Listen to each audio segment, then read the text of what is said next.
तो जो टॉपिक अब हम स्टार्ट करने जा रहे हैं दैट इज HRM, बोले तो ह्यूमन रिसोर्स मैनेजमेंट। तो सबसे पहले हमको सिंपल सी लैंग्वेज में इसको समझ लेना है, फिर हम बुकिश नॉलेज की तरफ चलने वाले हैं कि बुक के अंदर नॉलेज क्या कहती है। सिंपल सी बात, मैं आपको 3 वर्ड यूज कर रहा हूं। पहली बात ह्यूमन, फिर रिसोर्स,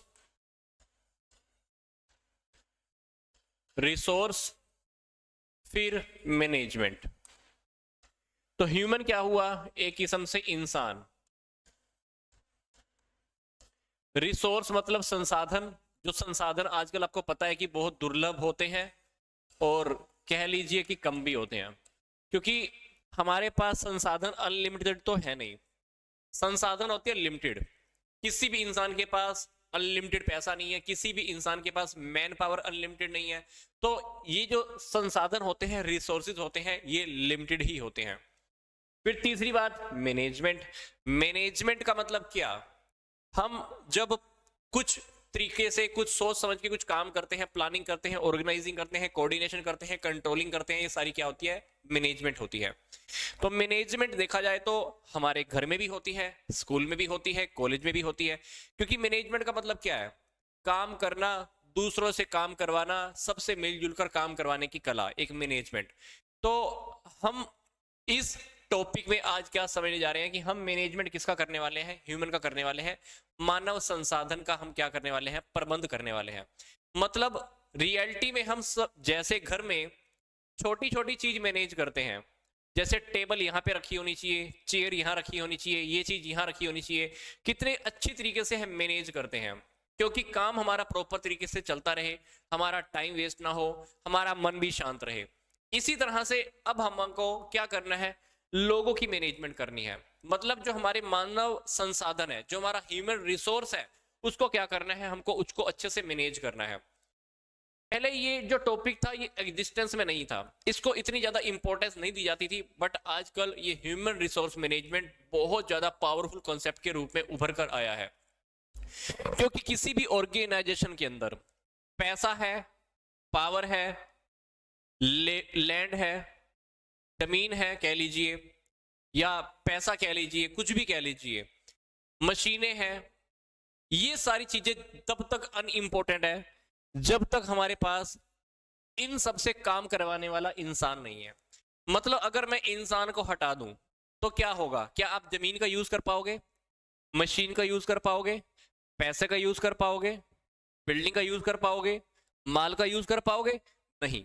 अगर हम पूरे रिसोर्सेज में से, सभी संसाधनों में से अगर मैं इंसान को हटा दूं तो आप कोई भी चीज अच्छे से नहीं चला सकते, काम उसके ऊपर हो ही नहीं सकता। इसलिए ये टॉपिक, ये कॉन्सेप्ट बहुत ज्यादा इंपॉर्टेंट फॉर्म में उभर कर आया है। मतलब हमको क्या करना है? अगर हम इंसानों को मैनेज करना सीख जाते हैं तो इंसान क्या करेगा? मशीनों का सही प्रयोग कर पाएगा, मटेरियल का प्रयोग कर पाएगा, बिल्डिंग को यूटिलाइज कर पाएगा, पैसे को यूटिलाइज कर पाएगा। बहुत सारी चीजें हैं जो ह्यूमन रिसोर्स मैनेजमेंट के अंदर आने वाली है। तो ह्यूमन रिसोर्स मैनेजमेंट का मतलब क्या? मानव संसाधन का प्रबंध करना। जो ह्यूमन रिसोर्स है उसकी हम मैनेजमेंट अब हम सीखने जा रहे हैं। और आजकल आपने सुना भी होगा, बड़ी बड़ी ऑर्गेनाइजेशन कंपनी के अंदर HRD डिपार्टमेंट होते हैं। कौन सा? Human resource department. और ह्यूमन रिसोर्स डिपार्टमेंट को कौन हैंडल करता है? ह्यूमन रिसोर्स मैनेजमेंट वाले। ह्यूमन रिसोर्स मैनेजर होता है। ये सारे लोग क्या करते हैं? ह्यूमन रिसोर्स को मैनेज करने का काम करते हैं। तो आज का जो पूरा का पूरा हमारा लेक्चर है इसी को लेकर है। इसमें हम डिफरेंट डिफरेंट बातें और भी आगे डिस्कस करने वाले हैं। तो जल्दी से मैं सबसे पहले हम बात करते हैं हमारे टॉपिक में जहां हम चलने वाले हैं। सबसे पहले हमारा जो वर्ड है ह्यूमन क्या है, ह्यूमन क्या है, रिसोर्स क्या है, मैनेजमेंट क्या है। ये तीनों बातें मैं आपको अभी बता भी रहा था, बट अभी बुक की नॉलेज के अकॉर्डिंग हम इसको स्टडी कर लेते हैं। ह्यूमन का मतलब क्या? Refers to the skilled workforce in organization. हमारे जो ऑर्गेनाइजेशन के अंदर जो स्किलफुल, जो मतलब एक ऐसा लगा लीजिए स्किलफुल जो हमारी फोर्स होती है, जो पावर होती है, जिसको बहुत कुछ आता है, ये उससे मतलब कर रहे हैं ह्यूमन का मतलब। आगे क्या है? रिसोर्स। रिसोर्स का मतलब क्या है? रेफर टू लिमिटेड अवेलेबिलिटी और स्केयर। मतलब रिसोर्स मतलब संसाधन, संसाधन हमारे पास क्या होते हैं, लिमिटेड होते हैं और बहुत ही दुर्लभ पाए जाते हैं, उसको हम बोलते हैं संसाधन। जैसे कोयला है, कोयला दुर्लभ है, एक टाइम के बाद खत्म हो जाएगा। पेट्रोल है, दुर्लभ है। पेड़ पौधे हैं, आजकल हम काट काट के क्या करते जा रहे हैं, खत्म करते जा रहे हैं। तो कुछ संसाधन ऐसे ही होते हैं जो बहुत दुर्लभ होते हैं और उसकी जो उपलब्धता होती है वो लिमिटेड ही होती है, लिमिट में कुछ रहते हैं। आगे मैनेजमेंट का मतलब क्या है? Management refers to how to optimize and make best use of such limited or scarce resources so as to meet the organization goals and objective। मतलब मैनेजमेंट का मतलब क्या है? मैनेजमेंट का मतलब है कि हमारे पास जो रिसोर्सेज लिमिटेड मात्रा में है उसको हमें क्या करना है, प्रॉपर तरीके से यूज करना है और कुछ इस तरीके से यूज करना है कि उसका हमें बेनिफिट, ऑर्गेनाइजेशन के अंदर बेनिफिट हमें मैक्सिमम से मैक्सिमम मिल पाए। That is management. अब आप सोचकर देखो कि स्कूल और कॉलेज में मैनेजमेंट क्यों होती है? क्योंकि जो स्कूल और कॉलेज का जो टारगेट होता है बच्चों के रिजल्ट लेकर आना, अच्छे नंबर लेकर आना, वो बेस्ट वे में पूरा हो पाता है। That is management. अब किसी भी कंपनी या फर्म के अंदर मैनेजमेंट का क्या मतलब है? और वो भी जब हम बात कर रहे हैं इंसानों की मैनेजमेंट को लेकर, तो इसका मतलब है कि हमारे पास जो ह्यूमन रिसोर्स लिमिटेड मात्रा में है उनको हमें इस तरह से सेटअप करना है, उनको इस तरह से मैनेज करना है ताकि जो हमारे फर्म के गोल हैं या फर्म के ऑब्जेक्टिव हैं, जो फर्म का हमारा उद्देश्य है, उस उद्देश्य को हम अच्छे तरीके से पूरा कर पाए। That is management. तो यहां पर मैंने आपको इंसानों का मतलब, ह्यूमन का मतलब, रिसोर्स का मतलब और मैनेजमेंट तीनों वर्ड के मतलब बता दिए हैं। अब हम तीनों को एक साथ स्टडी करने जा रहे हैं कि ह्यूमन रिसोर्स मैनेजमेंट रियलिटी में होता क्या है। कहता है कि human resource management is meant for proper utilization of the available skilled workforce and also to make efficient use of existing human resource in the organization. मतलब हमारे जो ऑर्गेनाइजेशन के अंदर पहले से लोग काम कर रहे हैं, उन काम करने वाले लोगों को हम क्या करने वाले हैं, इस तरह से मैनेज करने वाले हैं कि उनका हम प्रॉपर तरीके से यूज कर पाए।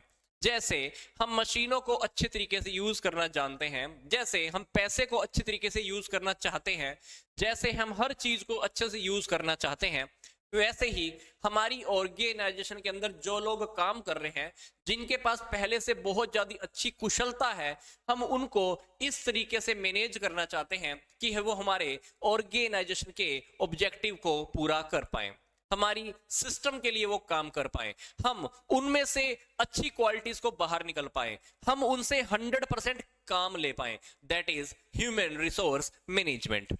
अब आगे क्या कह रहा है? कहता है कि the best example in the present situation is construction industry has been facing serious shortage of skilled force. कहता है कि जो आजकल हम ना कंस्ट्रक्शन के काम चल रहे हैं ना, जैसे बिल्डिंग बनाने का काम हो गया, हॉस्पिटल बनाने का काम हो गया, मैन्युफैक्चरिंग बड़ी बड़ी यूनिट्स होती हैं जो मैन्युफैक्चरिंग का काम करते हैं, कंस्ट्रक्शन का काम करते हैं। कहते हैं आज जहां जहां कंस्ट्रक्शन की इंडस्ट्री है ना, वहां पर आजकल बहुत अच्छे समझदार स्किल्ड या कुशल वर्कफोर्स हमारे पास है ही नहीं। मतलब हमारे पास अच्छे काम करने वाले लोगों की कमी है। तो आगे क्या रहा है? It is expected to triple in the next decade from the present 30%। और आजकल ये जो प्रॉब्लम है ना, ये सिर्फ 30% है।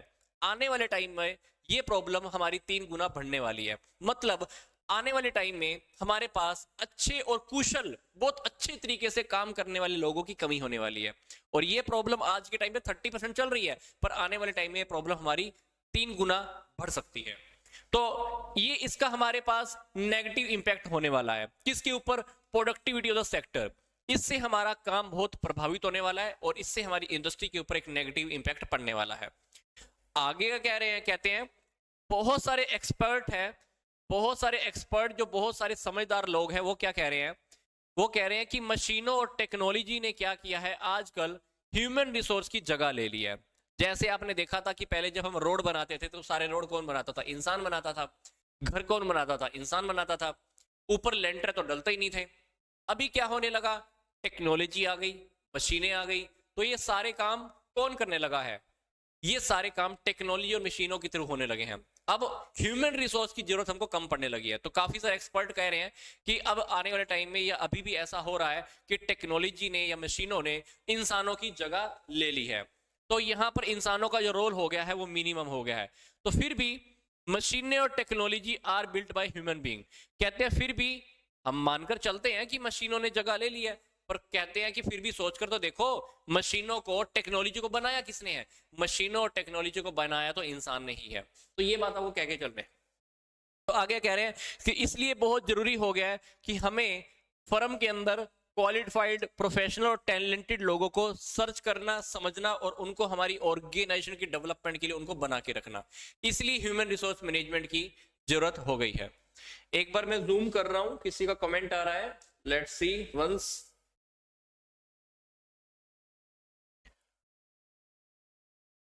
Take this zoom. मैंने क्या बताया यहां पर?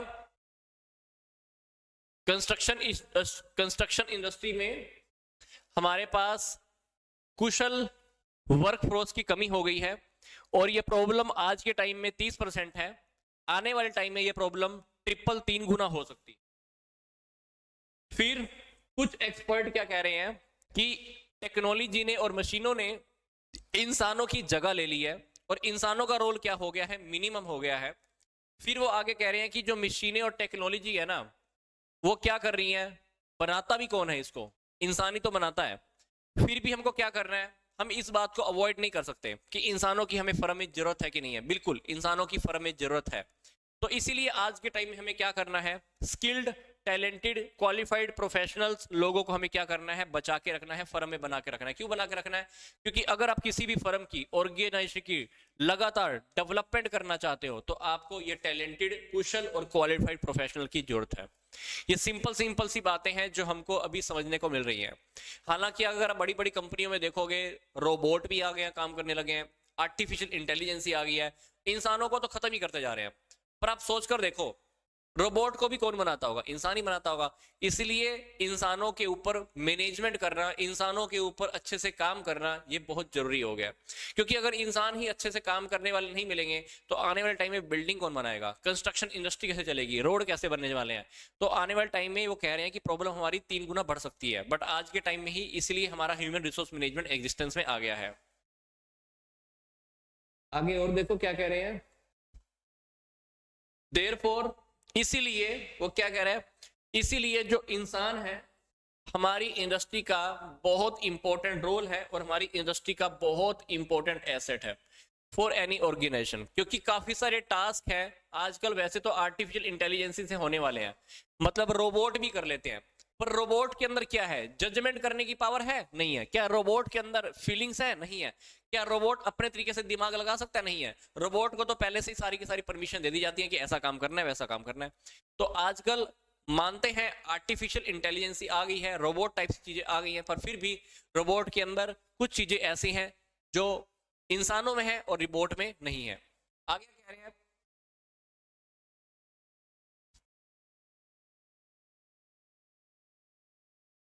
आगे कह रहे हैं, ध्यान से देखिए। Undistributed fact that the humans are being replaced by the artificial intelligence. बहुत सारी जगहों पर इंसानों को हटा दिया गया है और आर्टिफिशियल इंटेलिजेंस लगा दी गई है। पर वो आगे कह रहे हैं कि सारे के सारे काम रोबोट अकेले नहीं कर सकते। मतलब रोबोट की भी खुद की एक लिमिटेशंस होती हैं। रोबोट सारे काम हैंडल नहीं कर सकते, उनके सारे रोल प्ले नहीं हो सकते। तो इसलिए वो कह रहे हैं कि आजकल हमें मिडिल क्लास जॉब को बचा के रखना बहुत जरूरी हो गया है। क्योंकि ये अभी भी फील किया गया है कि जो नेचुरल इंटेलिजेंस है ना, वो हमको आज भी चाहिए। अब नेचुरल इंटेलिजेंस चाहिए तो हमको क्या चाहिए? ह्यूमन का माइंड चाहिए। और ह्यूमन का माइंड हम कैसे सेट रख पाएंगे? ह्यूमन रिसोर्स मैनेजमेंट की हेल्प से सेट कर पाएंगे। ये छोटी छोटी बातें हैं, अगर आप यहां से समझ पा रहे हैं तो हम आगे इस टॉपिक को और कैरी ऑन कर पाएंगे। आगे देखो हमको क्या कह रहा है। अब हमारे पास मेन टॉपिक हमारा शुरू हो रहा है कि ह्यूमन रिसोर्स मैनेजमेंट का क्या स्कोप है। स्कोप के अंदर हमको एक ग्राफ दिया गया है, एम्प्लॉइज का प्रोस्पेक्ट्स, एम्प्लॉइज की हायरिंग, एम्प्लॉइज को मोटिवेट करना, एम्प्लॉइज को मोटिवेट करना, मेंटेन करना, इंडस्ट्रियल रिलेशन बना के रखना, इन सारी जगहों पर ह्यूमन रिसोर्स मैनेजमेंट को बहुत अच्छे से यूज किया जा सकता है। ह्यूमन रिसोर्स मैनेजमेंट के क्या क्षेत्र है? ये सारे के सारे क्षेत्र है। अब इन टॉपिक को हम क्या करने वाले हैं, थोड़ा सा डिटेल में स्टडी करने वाले। देखिए सबसे पहले वो क्या कह रहा है। अब हमारा मेन टॉपिक शुरू होने जा रहा है। इस मेन टॉपिक में से आपको पता चल जाएगा कि ह्यूमन रिसोर्स मैनेजमेंट के अंदर हमारे कौन कौन से चैप्टर हैं, कौन कौन से टॉपिक हैं। ये टॉपिक बहुत इजी हैं। तो सबसे पहला टॉपिक क्या है, ध्यान से देखिएगा। या ह्यूमन रिसोर्स मैनेजमेंट का जो स्कोप है ना, उसके अंदर काफी सारी बातें आती हैं, काफी सारी एक्टिविटीज आती हैं। ये सारी एक्टिविटीज कौन सी हैं? ये सारी एक्टिविटीज कौन सी हैं? सबसे पहली है हमारे पास ह्यूमन रिसोर्स प्लानिंग। मैं आपको क्या बता रहा हूं, ह्यूमन रिसोर्स मैनेजमेंट के अंडर में कौन कौन सी एक्टिविटीज आती हैं, कौन कौन से काम आते हैं। तो पहला काम हमारे पास क्या है? पहला काम है हमारे पास ह्यूमन रिसोर्स प्लानिंग करना। अब ह्यूमन रिसोर्स प्लानिंग का क्या मतलब है? ह्यूमन रिसोर्स प्लानिंग का मतलब है ये एक ऐसी प्रोसेस है जिसमें कंपनी ये पहचान करती है कि मेरे पास कितनी जॉब्स के लिए जगह खाली है, या मेरे पास कंपनी में कितना स्टाफ एक्स्ट्रा है, या कितनी स्टाफ की मेरे पास शॉर्टेज है, और इस शॉर्टेज को या इस एक्सेस के साथ हमको डील कैसे करना है। मतलब मैं आपको क्या बता रहा हूं, ध्यान से समझना। अभी ह्यूमन रिसोर्स प्लानिंग का क्या मतलब है? पहली बात तो मैं ये देखता हूं कि मुझे कितने लोगों की जरूरत है, मतलब मेरे पास कितनी जॉब की जगह खाली पड़ी है। दूसरी बात वो क्या कह रहा है, क्या मेरे पास जॉब, मतलब जो मेरे पास काम कर रहे हैं वो लोग, क्या वो ज्यादा है, क्या वो कम है, और अगर ये कम और ज्यादा है, अगर ये कम है या ज्यादा है, तो उनके साथ मुझे डील कैसे करना है। मतलब अगर मेरे पास इंप्लॉइज ज्यादा है या कम है, उस प्रॉब्लम को मैं सोल्व कैसे करने वाला हूं, उसके साथ में डील करने कैसे करने वाला हूं। तो ह्यूमन रिसोर्स प्लानिंग का क्या मतलब है? ह्यूमन रिसोर्स प्लानिंग एक ऐसी प्रोसेस है जिसमें कंपनी ये पहचान करती है कि मेरे पास कितनी जॉब वैकेंट है, कितनी जगह खाली है। दूसरी बात, अगर मेरे पास इंप्लॉइज ज्यादा मात्रा में है या कम मात्रा में है, तो उन दोनों प्रॉब्लम के साथ मुझे अगर डील करना है तो डील कैसे करनी है। ये सारी बातें किस में आ गई? ह्यूमन रिसोर्स प्लानिंग में आ गई। अब हमारा टॉपिक चल रहा था कि ह्यूमन रिसोर्स मैनेजमेंट का क्या स्कोप है। पहला स्कोप हमने स्टडी कर लिया, क्या? Human resource planning. दूसरा स्कोप देखो क्या है। दूसरे स्कोप के अकॉर्डिंग हमारा जो दूसरा टॉपिक है that is job analysis design. अब जॉब एनालिसिस डिजाइन क्या है? ह्यूमन रिसोर्स मैनेजमेंट का एक दूसरा इंपॉर्टेंट फंक्शन है या इंपॉर्टेंट पार्ट है। जॉब एनालिसिस हमको ये बताता है detailed explanation about the each and every job in the company. मतलब कंपनी में जितनी भी जॉब है, कंपनी में जितनी भी जॉब है, हर जॉब के बारे में हमें जानकारी देता है। जानकारी भी कैसे? पूरी की पूरी डिटेल में। तो ये है हमारा job analysis design. Job analysis design का क्या मतलब है? कंपनी में हमारे पास जितनी भी जॉब्स हैं, उन जॉब्स की हमें डिटेल में जानकारी मिलती है। ये कौन सी जगह से मिलती है? ये हमारी एक्टिविटी का नाम है। ये एक्टिविटी कौन सी है? Job analysis design. ये भी रियलिटी में ह्यूमन रिसोर्स मैनेजमेंट का एक हिस्सा है। अगली बात हमारी क्या है? ये हमारा ह्यूमन रिसोर्स मैनेजमेंट का थर्ड स्कोप है। थर्ड स्कोप कह लीजिए या तीसरा क्षेत्र कह लीजिए, रिक्रूटमेंट एंड सिलेक्शन। भर्ती और चयन।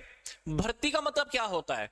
हम लोगों को नौकरी पाने के लिए इनवाइट करते हैं। जैसे हमने अखबार में निकाल दिया कि हमारी कंपनी में जगह है, आप लोग फॉर्म भर दो, तो ये हो गया, हम लोगों को इनवाइट करते हैं नौकरी पाने के लिए। अब जब लोग नौकरी पाने के लिए एप्लीकेशन लगा देंगे तो हम क्या करेंगे? उसमें से कुछ लोगों का सिलेक्शन करने वाले हैं।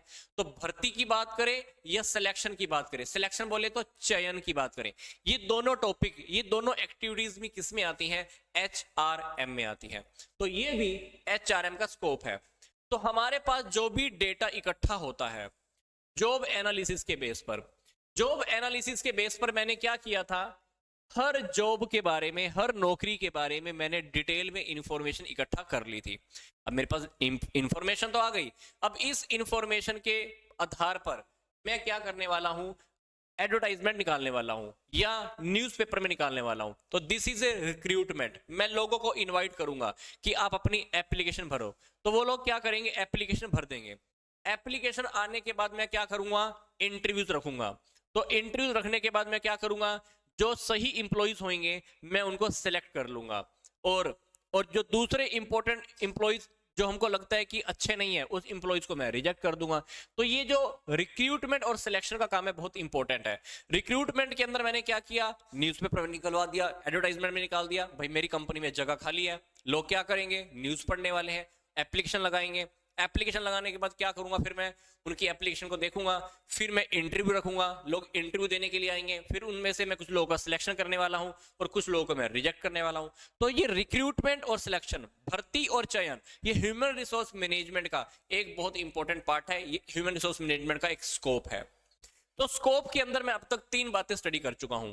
क्या, human resource planning, job analysis design, और तीसरी बात हमने स्टडी की अभी, रिक्रूटमेंट एंड सिलेक्शन की।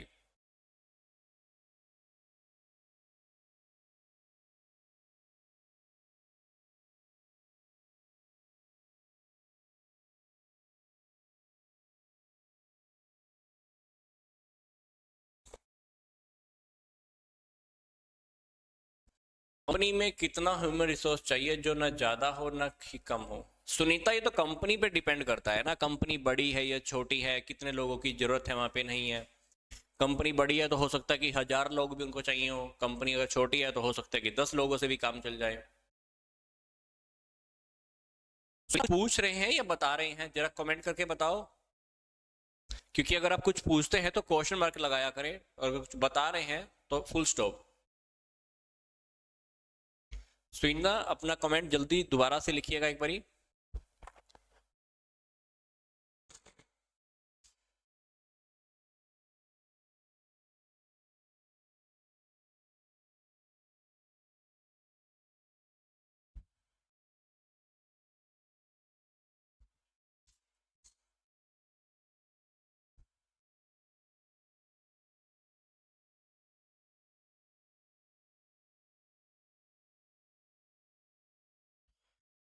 हमारा जो टॉपिक चल रहा है वो है ह्यूमन रिसोर्स मैनेजमेंट का स्कोप। क्या स्कोप है इसका, क्या क्षेत्र है? पहली बात हमने स्टडी की ह्यूमन रिसोर्स प्लानिंग, दूसरी बात हमने स्टडी की जॉब एनालिसिस डिजाइन, तीसरी बात हमने स्टडी की रिक्रूटमेंट एंड सिलेक्शन। ये 3 टॉपिक हमारे कवर हो चुके हैं अब तक, सिंपल सिंपल फॉर्म में। डिटेल में हम आगे भी स्टडी करेंगे इनको। अब आगे चलते हैं नेक्स्ट स्लाइड पर, जो हमारा स्कोप का टॉपिक अभी भी कंटिन्यू चल रहा है। ये स्कोप नंबर हमारा 4, ये स्कोप नंबर हमारा 5, ये स्कोप नंबर हमारा 6। जैसे हमने अभी प्लानिंग को स्टडी किया, फिर हमने जॉब एनालिसिस डिजाइन को स्टडी किया, फिर रिक्रूटमेंट सिलेक्शन को स्टडी किया, अब हम चल रहे हैं हमारा ओरिएंटेशन इन द इंडक्शन। अब ओरिएंटेशन और इंडक्शन के टॉपिक को आप सिंपल सी लैंग्वेज में समझ लो। जैसे ही कोई नई कंपनी के अंदर कोई नया बंदा काम करने के लिए आता है, मान लो आप नौकरी पे जाते हो, तो नौकरी पर जाने के बाद अगर आपको सभी लोगों से इंट्रोड्यूस किया जाता है, सबसे मिलवाया जाता है, पूरी कंपनी का चक्कर लगाया जाता है, बताया जाता है यहाँ पे ये काम होता है, यहाँ पे वो काम होता है, ये तुम्हारा बॉस है, ये तुम्हारा एम्प्लॉय है, ये तुम्हारा काम होगा, तुमको यहाँ पर जाना है, तुमको यहाँ पर नहीं जाना है, यहाँ पे वॉशरूम बना हुआ है, यहाँ पे रेस्ट रूम है, तो समझ लेना कि वो क्या हो रहा है, आपका इंडक्शन हो रहा है, आपका ओरिएंटेशन करवाया जा रहा है। जैसे आप स्कूल में या कॉलेज में एडमिशन लेते हो तो आपको क्या कराया जाता है, सभी से इंट्रोड्यूस कराया जाता है। या आपका कोई फ्रेंड होगा, वो फ्रेंड आपको हर एक जगह पे घुमा के लाता है स्कूल के अंदर, कि स्कूल में ये बना हुआ है, ये बना हुआ है, ये बना हुआ है। आप समझ लीजिए कि वो क्या प्रोसेस है, वो प्रोसेस है ओरिएंटेशन की या इंडक्शन की। या क्लास में लगा लो, जब आप क्लास में जाते हो पहली बार तो टीचर क्या करता है, आपका इंट्रोडक्शन लेता है और सबसे आपको इंट्रोड्यूस भी कराता है। तो वो प्रोसेस क्या होती है, ओरिएंटेशन या कह लीजिए इंडक्शन की प्रोसेस है। सिंपल सी बात है।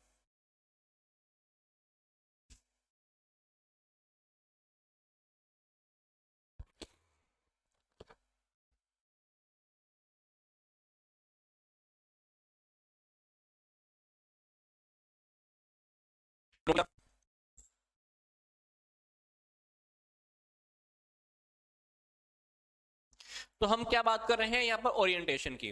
तो कहता है कि जैसे ही इंप्लॉइज का सिलेक्शन हो जाता है, जैसे ही इंप्लॉइज का सिलेक्शन हो जाता है, लोग नौकरी पे आ जाते हैं, तो हम उसको क्या कराते हैं, सबसे पहले इंडक्शन या ओरिएंटेशन प्रोग्राम कराते हैं। This is important area of the human resource management. तो ओरिएंटेशन कराना या इंडक्शन कराना ये भी बहुत इंपॉर्टेंट होता है, क्योंकि इंप्लॉइज को इंफॉर्म किया जाता है कंपनी के बैकग्राउंड के बारे में, कंपनी के क्या कल्चर है, कंपनी की क्या वैल्यूज है, कंपनी के क्या नैतिक मूल्य हैं, कंपनी के दूसरे इंप्लॉइज के साथ भी उसको मिलवाया जाता है। मतलब जब भी कोई नया पर्सन काम पे आता है तो उसको कंपनी के बारे में सब कुछ बताया जाता है, कंपनी का कल्चर, कंपनी के रूल्स रेगुलेशन, कंपनी के इंप्लॉइज, कंपनी का क्या स्ट्रक्चर है, कंपनी का क्या बैकग्राउंड है, ये सारी बातें उसको बताई जाती हैं। इन सारी बातों से हम क्या करते हैं, वर्कर को इंट्रोड्यूस कराते हैं, दैट इज इंडक्शन और ओरिएंटेशन।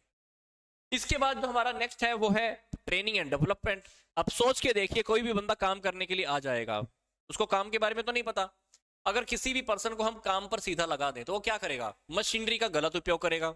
कंप्यूटर चलाएगा तो कंप्यूटर को उसको पता नहीं है, कंप्यूटर का चलाना तो आता है पर सॉफ्टवेयर का पता नहीं है। तो सबसे पहले हमको क्या करना पड़ता है, उनको ट्रेनिंग एंड डेवलपमेंट देनी पड़ती है। जब हम ट्रेनिंग दे देते हैं तो वो अपने काम में गलतियां कम करते हैं। अब काम में गलतियां कम होंगी तो एक तो फर्म का टाइम बचेगा, फर्म का पैसा भी बचेगा और काम भी बहुत अच्छे से होने वाला है। इसलिए जब इंप्लॉइज सिलेक्शन में आ जाते हैं, इंप्लॉइज को हम सिलेक्ट कर लेते हैं, तो हम सबसे पहले उनका फर्म में इंट्रोडक्शन करवाते हैं। इंट्रोडक्शन हो गया तो आप उनको ट्रेनिंग दो। अब ट्रेनिंग फर्म के लिए खर्चा भी होती है और ट्रेनिंग फर्म के लिए प्रॉपर्टी भी होती है, क्योंकि ट्रेनिंग पे अगर आप एक बार पैसा खर्च कर देते हो तो वो इंप्लॉइज बार बार गड़बड़ी नहीं करने वाला और काम को बहुत अच्छे तरीके से करने वाला है। तो ट्रेनिंग क्या है, तो हर इंप्लॉय को हम ट्रेनिंग के अंडर में भेजते हैं, ट्रेनिंग प्रोग्राम के अंदर। तो ट्रेनिंग प्रोग्राम क्या करेगा, उसकी परफॉर्मेंस को बेटर कर देगा। जो भी वो काम करेगा वो काम पहले से बहुत अच्छे तरीके से करेगा। तो ट्रेनिंग प्रोग्राम जो होते हैं वो पहले के जो स्टाफ होते हैं उनके लिए भी रखे जाते हैं ताकि उनका एक्सपीरियंसेस अच्छे से हो जाए। और ट्रेनिंग प्रोग्राम हम रिफ्रेशर वालों के लिए भी रखते हैं। ट्रेनिंग प्रोग्राम जब हम बार बार करते हैं तो वो रिफ्रेशर ट्रेनिंग होती है। तो ट्रेनिंग और development is one area where the company spends a huge amount. तो ट्रेनिंग और डेवलपमेंट एक ऐसा एरिया है जहां पर कंपनी अपना बहुत बड़ा अमाउंट खर्च करती है। क्यों करती है, एम्प्लॉइज गड़बड़ ना करें। आपकी 50 लाख की मशीन है, सोच के देखो, 50 लाख की मशीन के ऊपर आपने एक नए बंदे को काम करने के लिए रख दिया, क्या करेगा वो, गड़बड़ी करेगा, माल अच्छे से बनाने नहीं वाला, गलत प्रोडक्ट रेडी करेगा, मशीन खराब होएगी, वो अलग बात।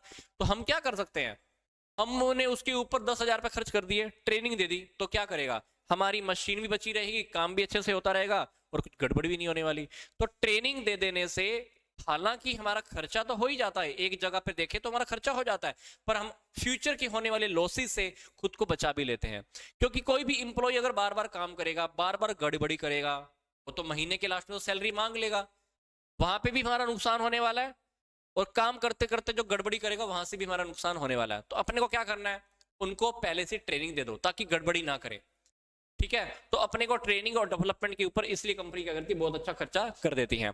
अब ट्रेनिंग जरूरी नहीं है कि जो नए इंप्लॉई आएंगे उसके लिए होती है, जो पहले से काम कर रहे हैं लोग उनको भी हम बार बार बीच में से ट्रेनिंग देते रहते हैं। वो थोड़े रिफ्रेश भी हो जाते हैं, हंसी माहौल का एक माहौल भी पैदा हो जाता है, हंसी खेल का, और कहीं ना कहीं वो कुछ नया नया सीख भी जाते हैं। इसलिए ट्रेनिंग नए लोगों को तो दी ही जाती है, जो पहले से काम कर रहे हैं लोग उनको भी ट्रेनिंग दे ही दी जाती है। तो that is training and development.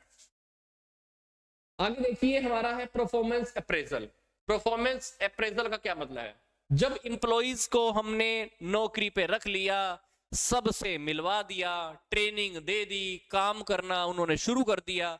अब काम करना शुरू कर दिया तो अब वो हम क्या करेंगे, उनकी काम की चेकिंग करेंगे। एक बंदे ने बोला था कि मेरे पास इतनी सारी क्वालिटीज हैं, मैंने ठीक है मान ली, नौकरी पे भी रख लिया, ट्रेनिंग भी दे दी, अब मैं 1 साल के बाद उसकी काम की चेकिंग करूंगा।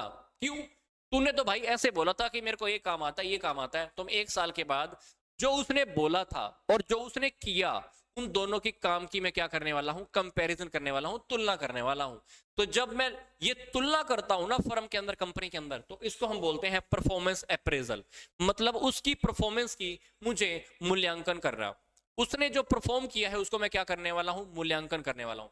तो परफॉर्मेंस अप्रेजल क्या है, कहता है कि जब कंपनी एक बार काम करने लग जाती है तो 1 साल के बाद उसकी सर्विसेज की हम क्या करते हैं, मूल्यांकन करते हैं, उसको हम बोलते हैं परफॉर्मेंस अप्रेजल। तो ये परफॉर्मेंस अप्रेजल कौन करता है, ये ह्यूमन रिसोर्स डिपार्टमेंट करता है। कैसे करता है, उसके काम की, उसकी दी हुई सर्विसेज की, उसके किए हुए काम की हम बहुत अच्छे से चेकिंग करते हैं। तो बेस्ड ऑन दिस अप्रेजल, जब हम उसके काम का मूल्यांकन कर लेते हैं, अगर हम उससे संतुष्ट हो जाते हैं तो फिर उसको क्या देने वाले हैं, फ्यूचर में हम उसको प्रमोशन देने वाले हैं, इंसेंटिव देने वाले हैं, और हो सकता है कि उसकी सैलरी भी इंक्रीज कर दें। उसकी सैलरी हो सके तो हम और आगे डिसाइड भी कर सकते हैं।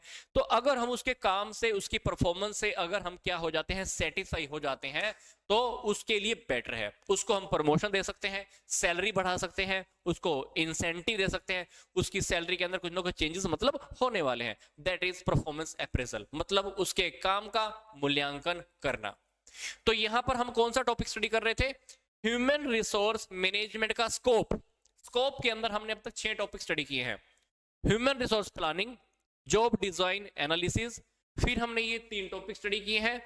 इन 3 टॉपिक के साथ साथ हमने रिक्रूटमेंट एंड सिलेक्शन स्टडी किया, हमने परफॉर्मेंस अप्रेजल स्टडी किया, परफॉर्मेंस अप्रेजल के साथ साथ हमने training and development and orientation and induction. तो स्कोप के अंदर मैं आपको फिर से बोल रहा हूं, स्कोप के अंदर अब तक हम क्या स्टडी कर चुके हैं?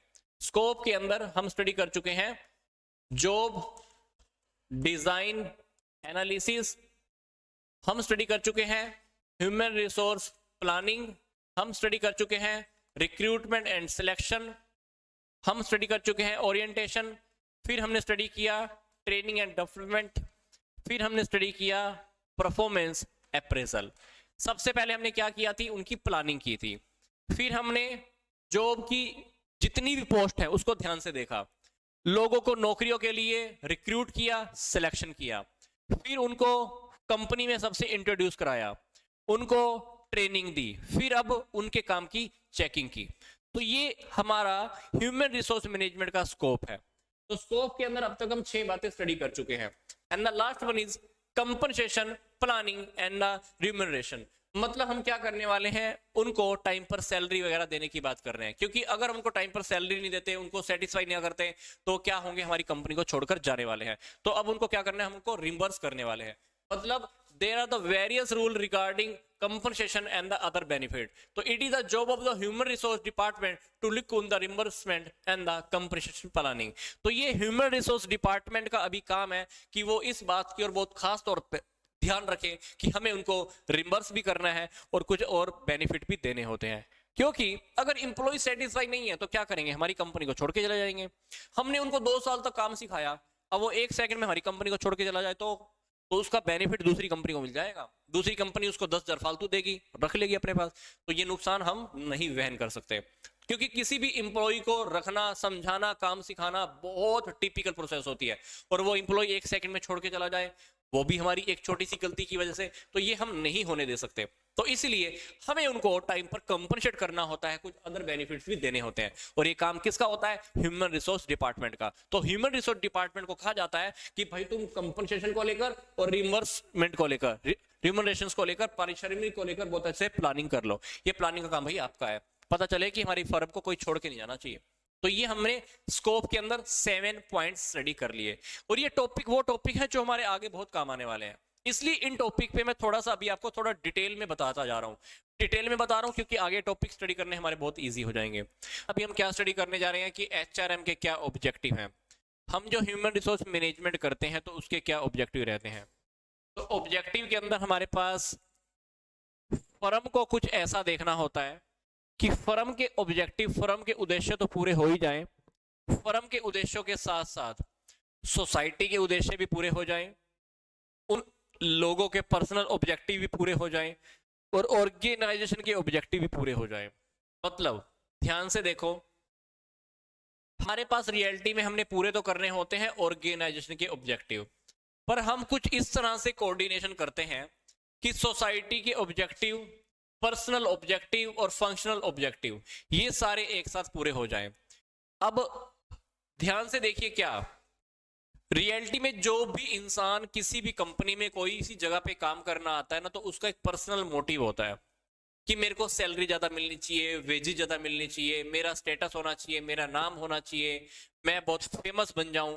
हर इंसान की अपनी अपनी इच्छा होती है, जिस इच्छा की वजह से वो कहीं ना कहीं पे काम करता है।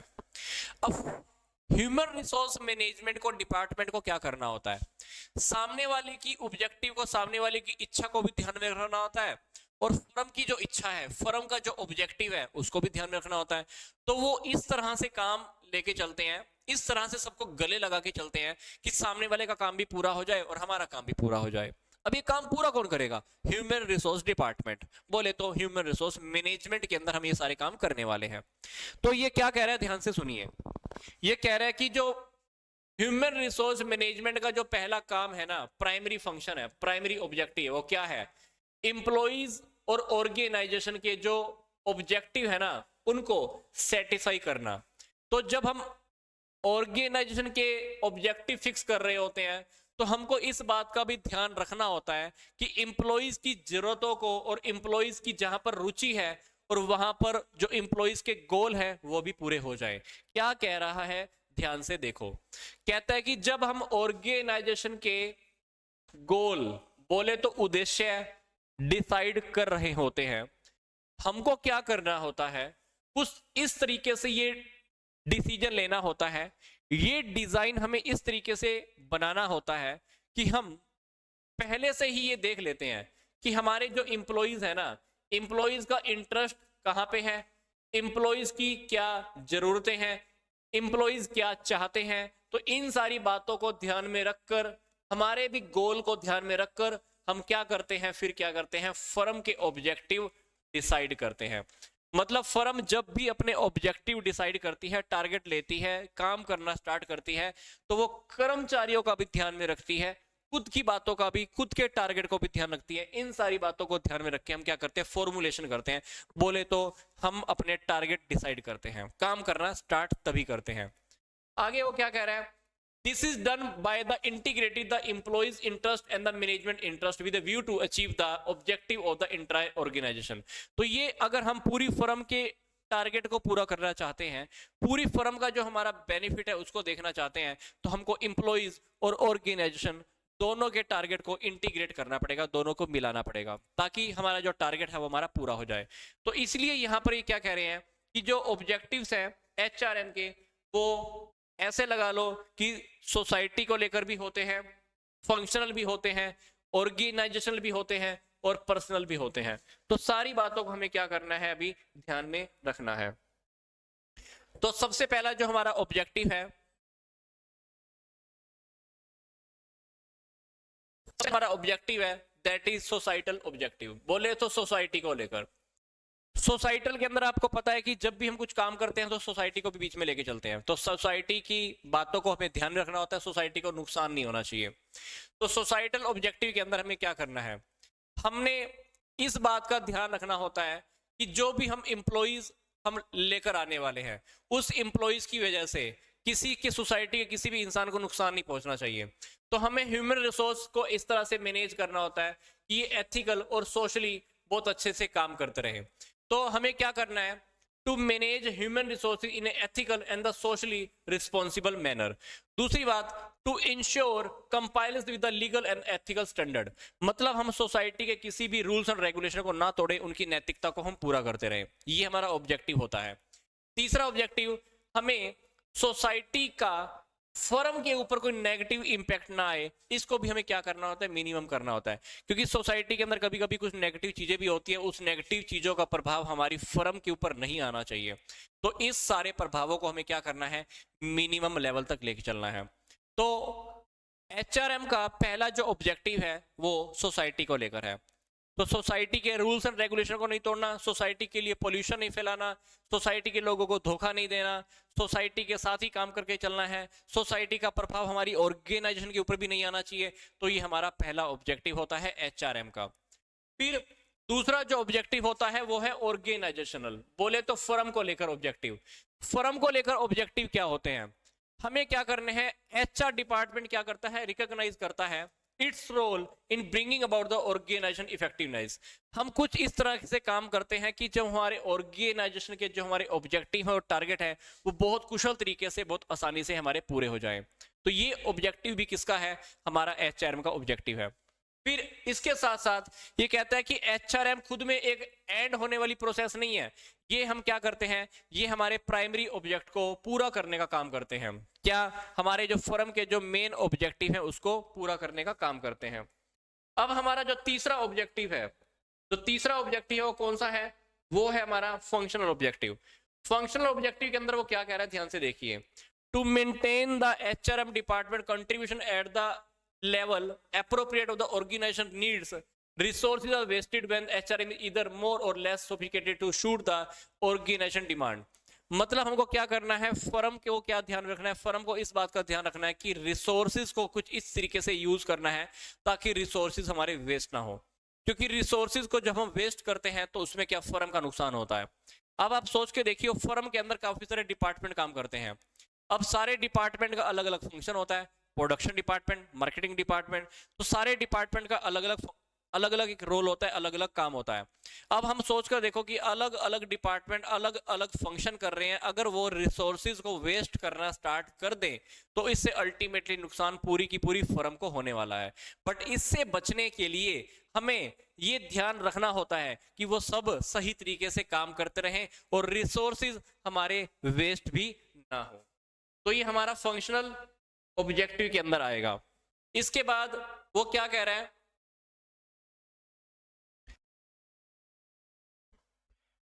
इसके बाद वो क्या कह रहा है, ध्यान से देखना। इसके बाद क्या कह रहा है, HRM should employ the skills and ability of the workforce efficiently. It should aim at the making the people strength more productive, beneficial to the organization. हमें कुछ इस तरीके से काम कराना होता है कि लोगों की क्वालिटी का और एफिशिएंसी का बहुत अच्छे तरीके से यूज कर पाए और वो फर्म के लिए 100% काम कर पाए। फिर इसके बाद वो क्या कह रहा है, HRM को इस बात की तरफ भी ध्यान रखना चाहिए कि हमारे पास वेल ट्रेन्ड और वेल मोटिवेटेड इंप्लॉइज ही रहो। मतलब जब भी हम HRM डिपार्टमेंट काम करता है तो HRM डिपार्टमेंट इस बात पर बहुत जोर देता है कि हमारी फर्म में वही लोग काम करें जो वेल ट्रेन्ड हो और वेल मोटिवेटेड हो, क्योंकि अगर कोई इंसान मोटिवेटेड नहीं है तो काम नहीं करेगा, नुकसान करेगा। अगर किसी इंसान के पास कोई टारगेट नहीं है तो काम नहीं करेगा, क्या करेगा, नुकसान करेगा। इसी तरह से अगर किसी इंसान को ट्रेनिंग हमने नहीं दी हुई तो वो क्या करेगा, फर्म के रिसोर्सेज का नुकसान करने वाला है। तो इसलिए फंक्शनल ऑब्जेक्टिव्स के अंदर HRM डिपार्टमेंट को इस बात का ध्यान रखना होता है। ये थे हमारे फंक्शनल ऑब्जेक्टिव्स। अब हमारी जो नेक्स्ट ऑब्जेक्टिव है वो है पर्सनल ऑब्जेक्टिव। मैंने आपको पहले भी बताया था कि कोई भी इंसान फर्म में काम करने आता है तो उसका कोई पर्सनल टारगेट भी होता है, तो वही पर्सनल ऑब्जेक्टिव को भी अभी किस में ध्यान रखना है, HRM के ऑब्जेक्टिव के अंदर लेके चलना है। क्योंकि HRM के ऑब्जेक्टिव के अंदर हमने ऑर्गेनाइजेशन के ऑब्जेक्टिव भी ध्यान रखने हैं और पर्सनल ऑब्जेक्टिव भी ध्यान रखने हैं। मतलब जो फर्म का खुद का टारगेट होता है ना वो भी ध्यान रखो, और जो इंसानों के जो मोटिव हैं, इंसानों का जो बेनिफिट है, उस बेनिफिट को भी ध्यान में रखना है। तो यहाँ पर HRM डिपार्टमेंट के अंदर क्या स्टडी कर रहे हैं हम, पर्सनल ऑब्जेक्टिव। पर्सनल ऑब्जेक्टिव मतलब लोगों के खुद के ऑब्जेक्टिव, जो हमारे फर्म में जो वर्कर काम कर रहे हैं ना उनके ऑब्जेक्टिव की यहाँ पर बात कर रहे हैं अब हम। तो पर्सनल ऑब्जेक्टिव और personal objective of the employees must be met if the employees are to be maintained. अगर हम उनको अपने पास मेंटेन करके रखते हैं, रोक कर रखते हैं, मोटिवेट करते हैं, तो उनके पर्सनल ऑब्जेक्टिव भी पूरे हो जाते हैं। Otherwise employees performance and satisfaction में decline and they may leave the organisation. कहता है कि अगर हम लोगों के ऑब्जेक्टिव को पूरा नहीं करते हैं वो क्या करेंगे, फर्म को छोड़कर चले जाएंगे। यही होता है ना, अगर किसी इंसान के टारगेट पूरे नहीं होते तो इंसान क्या करेगा, रुकते हैं वहां पर नहीं, या तो वो छुट्टी ज्यादा लेगा या हमारी फर्म को छोड़ के चला जाएगा। तो यहाँ पर ऐसे होने वाला है कि अगर इंप्लॉइज की परफॉर्मेंस अच्छी नहीं आ रही या सेटिस्फेक्शन नहीं दे रही तो वो डिक्लाइन हो जाएगी और वो फर्म को छोड़ के चला जाएगा। तो यहाँ पर जो फर्म के मामले में जो ऑब्जेक्टिव है कौन से होते हैं, पहला HRM should increase employee job satisfaction fullest extent. हमें एम्प्लॉइज को ये फील कराना चाहिए कि वो अपनी जॉब से सेटिस्फाई हैं और अपनी वो फुल कैपेसिटी से काम करें। यही लाइन वो पहली बार बोल रहा है कि HRM should increase employees job satisfaction. HRM को क्या करना चाहिए, एम्प्लॉइज की जॉब की सेटिस्फेक्शन को इंक्रीज करना चाहिए और उन्हें फुलेस्ट एक्सटेंट तक लेके जाना चाहिए कि उनकी हम मैक्सिमम कैपेसिटी का हम यूटिलाइज कर पाए। दूसरी बात क्या कह रहा है, HRM should also meet the self actualization needs of the employees. HRM को खुद क्या काम करना चाहिए, HRM मैनेजमेंट को एम्प्लॉइज की जो वास्तव की जो नीड्स हैं उसको पूरा करना चाहिए और उनकी जो पोटेंशियल जो इच्छाएं हैं उनको अचीव करने का काम भी करना चाहिए। फिर HRM should assist the employees in achieving their personal goal at least in so far as these goals enhance the individual's contribution to the organization। हमको ऐसी कोशिश करनी चाहिए कि वो अपने ऑब्जेक्टिव को खुद भी पूरा करें। अब वो खुद पूरा करेंगे तो क्या करेंगे, हमारी फर्म के लिए बहुत अच्छे से काम करने वाले हैं। तो ये बातें यहाँ पर छोटी छोटी हैं, यहाँ पर बोल रहा है। फिर हमको क्या करना है, उनकी क्वालिटी को मेंटेन करना है और उनकी क्वालिटी को क्या करना है, डेवलपमेंट करना है।